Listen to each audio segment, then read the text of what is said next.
सबसे पहले यहाँ पर हमने 500 ग्राम जितना आटा ले लिया है गेहूं का। यहाँ पर आप गेहूं के आटे के बजाय मैदे का भी आटा ले सकते हैं, लेकिन मैंने बच्चों को हेल्थ वाइज खिलाने के लिए यहाँ पर गेहूं का आटा का यूज़ किया है। तो यहाँ पर मैंने गेहूं का आटा लिया है और इसमें तकरीबन 125 ml यानी कि 125 ग्राम जितना मैं सूजी डाल रही हूँ। और अब इसमें हम नमक डालेंगे अपने टेस्ट के अकॉर्डिंग। 1 बड़ी चम्मच मैंने अजवाइन ले लिया है, वो भी इसमें डाल रही हूँ। अजवाइन डालना बिल्कुल ज़रूरी है क्योंकि अजवाइन से इसका टेस्ट बहुत ही बढ़िया आएगा। और 1 चम्मच यहाँ पर मैं देसी घी डाल रही हूँ।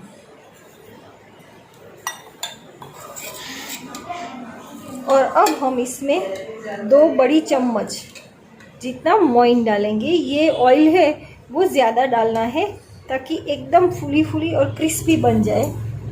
तो इस तरह से हमने सब डाल दिया है और अब इसको हम मिक्स करते जाएंगे। अच्छी तरह इसको हमें मिक्स कर देना है। तो अब आप देख सकते हैं कि मोइन भी अच्छी तरह से लग गया है। इस तरह ये सारा आटा हमारा मोइन वाला दिख सकता है। तो इस तरह का मोइन इसमें हमें डालना है। और अब हम इसमें ज़रूरत के हिसाब से पानी डालते जाएंगे। यहाँ पर हमें आटा रेडी करना है, एकदम सॉफ्ट भी नहीं करना है और एकदम टाइट भी नहीं करना है। तो इस तरह हमें थोड़ा थोड़ा पानी डालते हुए आटा गूंथना है। तो आप देख सकते हैं कि ये हमारा आटा बनकर रेडी हो गया है। इस तरह का आटा हमें लेना है। तो ये देख लीजिए आप, आटा एकदम सॉफ्ट भी नहीं है और एकदम टाइट भी नहीं है। तो इस प्रकार हमारा आटा बनना चाहिए। अब हम हमारे आटे को 15-20 मिनट का रेस्ट दे देते हैं ढककर। 15-20 मिनट के बाद अच्छी तरह से आटा सेट हो जाए, उसके बाद ही हम चाट करें। अब हमारा आटा सेट होकर रेडी हो गया है। तो अब हम इसमें से एक एक पिल्ला ले लेते हैं। ये देख लीजिए आप, अगर आपने बड़ी कटोरी ली है तो बड़ा वाला पिल्ला ले सकते हैं। मैंने मीडियम साइज़ की कटोरी ली है, इसलिए इस तरह का एक पिल्ला ले लिया है। और अब हम इसको बेलेंगे। हमें ज़्यादा पतली भी नहीं बनानी है और ज़्यादा मोटी भी नहीं रखनी है। मीडियम साइज़ की इसको अच्छी तरह से बेल लेना है। ये आप देख सकते हैं कि ये ज़्यादा मोटी भी नहीं है और पतली भी नहीं है। इस तरह हमने बेल लिया है। और अब मैंने यहाँ पर एक कटोरी ली है इतनी साइज़ की। आप कोई भी नाप की कटोरी ले सकते हैं। तो मैंने यहाँ पर ये कटोरी ले ली है, इसको यहाँ पर ऑयल लगा दिया है पीछे की ओर। अब यहाँ उल्टा हमें इस तरह से रखना है इस कटोरी को, और बीच में से इस तरह से हमें फोल्ड करते जाना है। ये देख लीजिए, इस तरह चारों ओर से हमें फोल्ड कर देना है। आप हाथों में लेकर भी इस तरह से फोल्ड कर सकते हैं।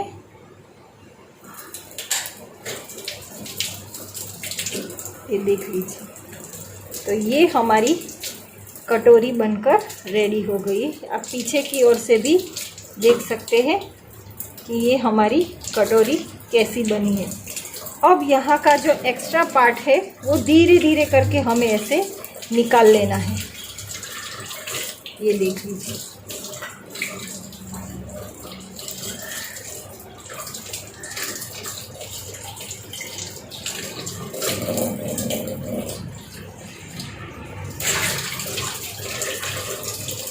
तो इस प्रकार हमने पूरी कटोरी का एक्स्ट्रा पार्ट निकाल लिया और ये हमारी कटोरी बनकर रेडी हो गई। इस प्रकार आपको 3-4 कटोरी बनाकर, इस प्रकार हमने 4 कटोरी अच्छी तरह से बनाकर रेडी कर दी है। अब हम इसको तेल में, यहाँ पर हमारा तेल भी गर्म हो गया है। तो अब हम इसमें एक एक कटोरी इस तरह से डालेंगे। इस तरह से आपको डुबा देनी है कटोरी को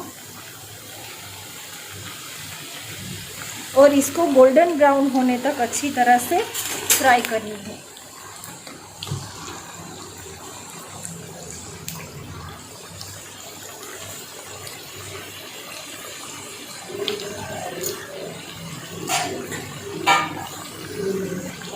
जब ये अच्छी तरह से गोल्डन ब्राउन हो जाएगी तो अपने आप वो कटोरी को छोड़ देंगी। तो आप देख सकते हैं कि यहाँ पर हमें मीडियम हाई फ्लेम पर पकाना है। जैसे ही कटोरी खुली हो जाएगी तो इस तरह से वो चाट से अलग हो जाएगी। ये मैं आपको दिखाती हूँ, ये देख लीजिए, कटोरी बिल्कुल अलग हो गई चाट से। ये वाली देखो। तो इस तरह से हमें कटोरी फिर निकाल लेनी है और चाट को अच्छी तरह से होने देना है। तो ये भी कटोरी निकाल लेते हैं हम बाहर। और इस तरह हमने पूरी कटोरी को अच्छी तरह से मीडियम फ्लेम पर ब्राउन होने देना है, ताकि अंदर और बाहर दोनों तरह से एकदम क्रिस्पी बनकर रेडी हो जाए। तो आप देख सकते हैं कि ये जो कटोरी है वो अच्छी तरह से गोल्डन ब्राउन दोनों तरफ से होकर रेडी हो गई है। तो अब हम इसको एक प्लेट में निकाल लेते हैं।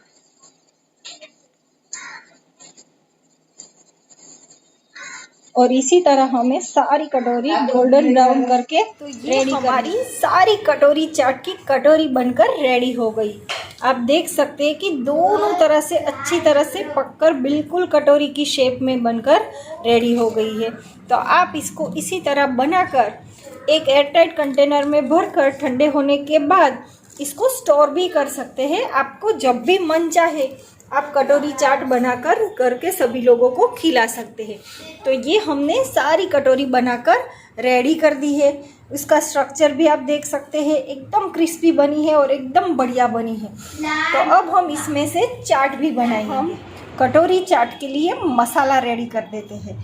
तो सबसे पहले हम यहाँ पर थोड़े बॉईल किए हुए बटाके लिए हैं मैंने, पोटैटो, जिसको मैंने अच्छी तरह से बॉईल करके बारीक काट लिए हैं। तो यहाँ पर मैंने 4 पोटैटो लिए हैं मीडियम साइज़ के, उसको इस तरह से बारीक काट लिया था। और अब हम इसमें डालेंगे बॉईल किए हुए मूंग। आप इसमें चने भी डाल सकते हैं, आपको जो भी पसंद हो वो उसमें ऐड कर सकते हैं। तो इस प्रकार हम ये जो है 3 बड़ी चम्मच जितना हम डाल रहे हैं। अब हम इसमें डालेंगे ब्लैक मरी। और अब हाँ, यहाँ पर हमने एक मीडियम साइज़ का ऑनियन ले लिया था, उसको भी मैंने बारीक काट लिया है। तो बारीक कटा हुआ ऑनियन डाल रही हूँ। और मीठी चटनी जो हम बाद में भी यूज़ करेंगे, लेकिन अभी इसमें भी हम 2 चम्मच डाल रहे हैं। 1 बड़ी चम्मच हम ग्रीन चटनी डाल रहे हैं। और अब हम डालेंगे रेड मिर्ची पाउडर 1 चम्मच जितना। नमक हम डालेंगे अपने टेस्ट के अकॉर्डिंग, क्योंकि यहाँ हमने और भी इंग्रेडिएंट्स डालने हैं, तो इसीलिए हमें इस तरह नमक अपने टेस्ट के अकॉर्डिंग डालना है। और अब हम इन सबको अच्छी तरह से एक बार मिक्स कर देते हैं।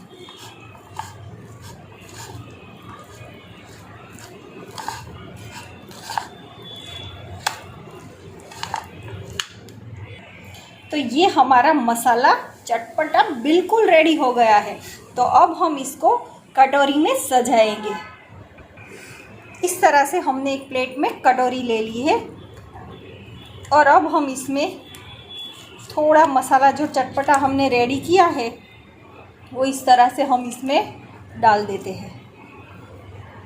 मसाले को अच्छी तरह से डालने के बाद अब हम फिर से ऊपर से थोड़ा ऑनियन डालेंगे, गार्निशिंग के लिए ही हमें डालना है।